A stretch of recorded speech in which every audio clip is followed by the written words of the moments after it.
নমস্কাৰ বন্ধুসকল, আকৌ নতুন ভিডিঅ'লৈ মই আপোনালোকৰ মাজলৈ আহিছোঁ। আপোনালোকে চাই আছে মোৰ চেনেল মিষ্টাৰটো।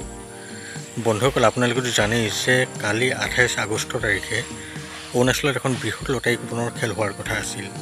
সেই খেলখনৰ লাইভ চলি আছিল, কিন্তু তাৰ মাজতে এনেকুৱা কি হ'ল যে সেই খেলখন পষ্টপন কৰিবলগীয়া হ'ল।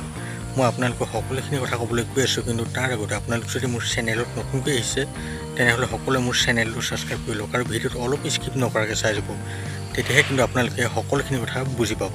আপোনালোকৰ বহুতে মোক এই বিষয় লৈ হোৱাটছআপত মেছেজ কৰিছে বা ফোন কৰিছে। মই আপোনালোকক বহুতখিনি কথা বুজাই দিছোঁ, কিন্তু যিসকলে এতিয়াও গম পোৱা নাই তেওঁলোকে এই কথাটো ভালদৰে শুনি লওক, কাৰণ এই কথাটো আপোনালোকৰ বাবে বহুত দৰকাৰী। আপোনালোকে হয়তো এতিয়ালৈকে গম পোৱা নাই যে কি কাৰণে এই খেলখন পষ্টপন কৰা হৈছে।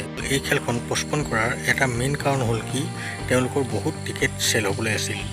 যেতিয়া লাইভ চলি আছিল বাৰে বাৰে আনচোল্ড টিকটবিলাকৰ নাম্বাৰ আহি আছিল, আৰু লগতে তেওঁলোকে যিখিনি ডাটা এণ্ট্ৰি কৰিব লাগিছিল সেইখিনি বহুত এণ্ট্ৰি কৰিবলৈ থাকিলে, মানে বহুত টিকট চেল কৰিবলৈ থাকিলে, আৰু চেল নোহোৱা টিকটৰ নাম্বাৰবিলাক বাৰে বাৰে আহি থকাৰ বাবে তাৰ স্থানীয় ৰাইজে হওক বা যিসকল দৰ্শক আছিল তেওঁলোকে এই খেলখন পষ্টপন কৰাৰ সিদ্ধান্ত ল'লে। এই খেলখন 5 দিনৰ বাবে হটোৱা হৈছে, মানে 2 ছেপ্টেম্বৰত এই খেলখনৰ সম্পূৰ্ণ লাইভ হোৱাৰ কথা আছে। আপোনালোকে অলপো চিন্তা কৰিব নালাগে। এই খেলখন 2 ছেপ্টেম্বৰত 10টা বজাত ভালকৈ নিয়াৰিকৈ অনুষ্ঠিত কৰা হ'ব।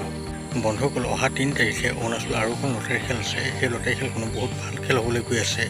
এই খেলখনত আপোনালোকে এটা কুপনত 2টা উপহাৰ লাভ কৰিব পাৰে। বন্ধুসকল, আপোনালোকে যদি এই খেলখনত টিকট ল'বলৈ বিচাৰিছে তেনেহ'লে মই আপোনালোকক এই ভিডিঅ'টো স্ক্ৰীণত এটা নাম্বাৰ দি দিছোঁ। আপোনালোকে সেই নাম্বাৰটোত ফোন বা হোৱাটছআপ কৰিব আৰু মোৰ পৰা যদিহে টিকট লাগে লৈ ল'ব পাৰিব। বন্ধুসকল, ভিডিঅ'টো আৰু বেছি দীঘলীয়া নকৰোঁ। ভিডিঅ'টো চাই ভাল পালে মোৰ চেনেলটো ছাবস্ক্ৰাইব কৰি ভিডিঅ'টো লাইক কমেণ্ট কৰি দিব। লগ পাম অন্য এটা ভিডিঅ' সৈতে। এতিয়ালৈ দেখোন বাই।